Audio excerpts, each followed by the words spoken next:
চলন্ত বাসে ডাকাতি ও শ্লীলতাহানি। দিবাগত রাতে ইউনিক রোড রয়্যালসের আমরি ট্রাভেলস নামক বাসে ডাকাতির ঘটনা ঘটে।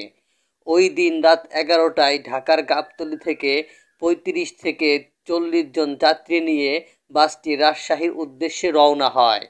রাত 12:30টার দিকে যাত্রী বেশি ৮ থেকে ৯ জন ডাকাত অস্ত্রের মুখে বাসটি নিয়ন্ত্রণে নেয়।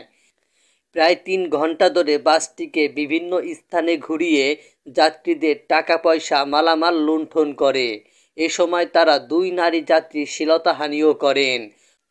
ঘটনার ৩ দিন পর রাতে টাঙ্গাইলের মির্জাপুর থানায় ওমর আলী নামে এক যাত্রী বাদী হয়ে মামলা করেন। মামলার পর টাঙ্গাইলের পুলিশ সুপার মিজানুর রহমান জেলা গোয়েন্দা পুলিশ ও মির্জাপুর থানা পুলিশের সমন্বয়ে একটি বিশেষ দল গঠন করে দেন। ওই দিনই দলটির সদস্যরা ডাকাতদের সন্ধানে মাঠে নামেন।